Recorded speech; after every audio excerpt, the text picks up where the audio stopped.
Carrot halwa வாங்க எப்படி செய்யுதுன்னு பார்க்கலாம். இந்த சேனல் புதுசாக இருக்கும், சப்ஸ்கிரைப் பண்ணிங்க, பெல் பட்டன் அழுத்திடுங்க. நான் ஸ்டவ் ஆன் பண்ணி கடாய் வச்சுருக்கேன். கடாய் காஞ்சிட்டோம். நெய் விட்டுக்கலாம் கொஞ்சமாக. இதில் முந்திரி பருப்பு போட்டுக்கலாம். இது ஓரளவுக்கு பொன்னிறமாக வர வரைக்கும் நம்ம வறுத்து எடுத்துக்கலாம். ஸ்டவ் ஸ்லோவிலே வச்சுங்க, ரொம்ப தீ வச்சுன்னா இது இதுவாகிடும் சட்டுன்னு.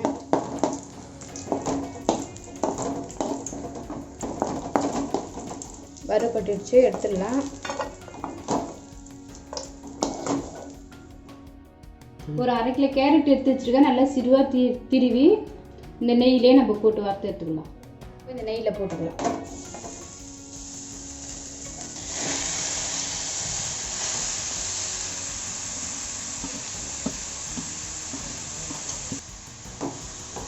இந்த நெய்யிலே நம்ம கிளறி எடுத்துக்கலாம். இதை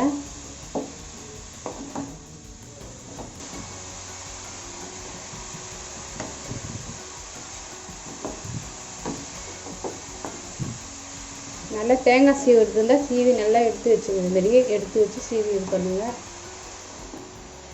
இந்த நெய்யிலே கொஞ்சம் வறுத்தீங்கன்னா கொஞ்சம் மணமாக இருக்கும்.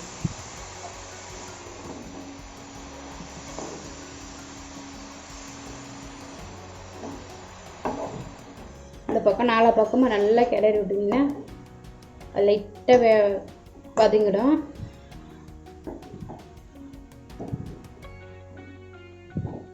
இப்போ முதல்ல போட்டதுக்கும் இப்போ போட்டதுக்கும் பாருங்கள், நல்லா வதங்கிருக்குது லைட்டாக.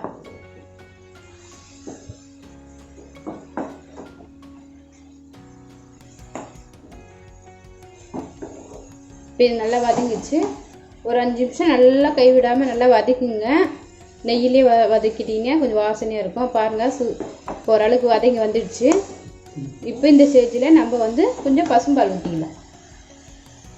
1/2 கப்பு பசும்பால் வச்சுருக்கேன். பசும்பால் ஊற்றிக்கலாம். உங்களுக்கு பசும்பால் இல்லைனாங்க ஆவின் பால் கூட நீங்கள் ஊற்றிக்கலாம். இது டேஸ்ட்டு கொடுக்கும் பால் ஊற்றுனீங்கன்னா நீங்கள். அதனால நான் பால் ஊற்றுறேன். நீங்கள் எந்த பால் கிடைக்குதோ உங்களுக்கு நீங்கள் ஊற்றிக்கலாம். 1/2 கிலோ கேரட்டுக்கு 1/2 கப் பால் தான் ஊற்றிருக்கேன். உங்கள் விருப்பம் தான், நீங்கள் பால் எவ்வளோ வேணால் லைட்டாக ஊற்றிக்கலாம். நான் 1/2 கப்பு தான் ஊற்றிருக்கேன். இது லைட்டாக கொஞ்சம் வதக்கிட்டோம். ஸ்லோ மீடியத்துலேயே நல்லா இது பண்ணுங்கள். இப்போ மூடி வச்சிடலாம். இது லைட்டாக வேகணும், அதனால் கொஞ்சம் நம்ம பால்லேயே வதக்கினால அது மூடி வச்சிடலாம். இப்போ நம்ம திறந்து பார்க்கலாம்.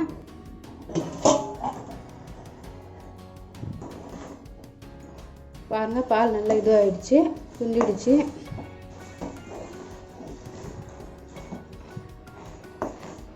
கேரட்டும் நல்லா வெந்திருக்கு. இப்போ நம்ம இந்த ஸ்டேஜில் சர்க்கரை போட்டுக்கலாம். 1/2 கிலோ கேரட்டுக்கு 1 கப் சர்க்கரை எடுத்துருக்கேன் நான்.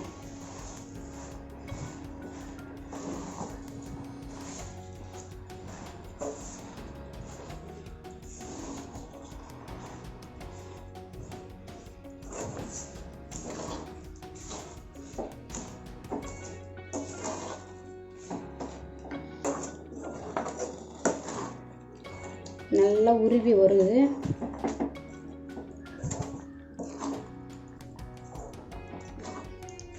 இந்த சக்கரை பாகுலேயே நல்லா அதுவும் வெந்துடும். கொஞ்சம்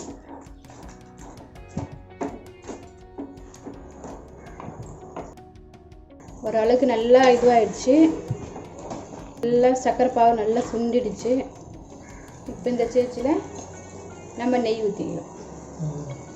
கொஞ்சம் கொஞ்சமாக ஊற்றிக்குங்க, மொத்தமாக ஊற்றிடாதீங்க. ஒரு 50 கிராம் நெய் வச்சுருக்கேன் நான். உங்களுக்கு எவ்வளோ நெய் தேவைப்படுதோ நீங்கள் அவ்வளோ ஊற்றிக்கலாம். நான் ஒரு 50 கிராம் நெய் வச்சுருக்கேன். இந்த ஸ்டேஜில் நீங்கள் நல்லா கிளறி விட்டுக்கிட்டே இருக்கணும், நல்லா அடி பிடிச்சிடும்.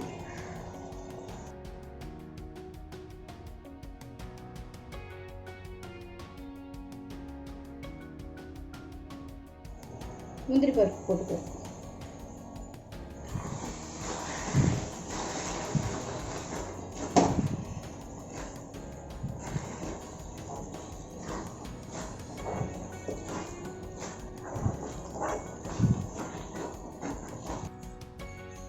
இப்போ நம்ம ஏலக்காய் போட்டுக்கலாம்.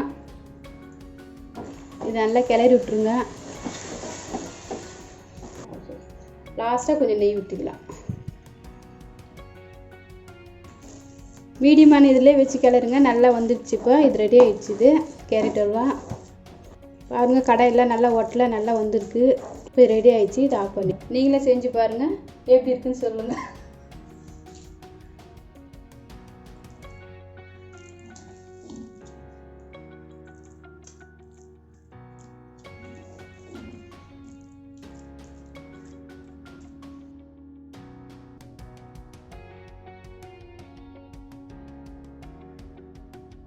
வீடியோ உங்களுக்கு பிடிச்சிருந்தா லைக் பண்ணுங்கள், கமெண்ட் பண்ணுங்கள், சப்ஸ்கிரைப் பண்ணுங்கள், மறக்காமல் பெல் பட்டன் அழுத்துங்க.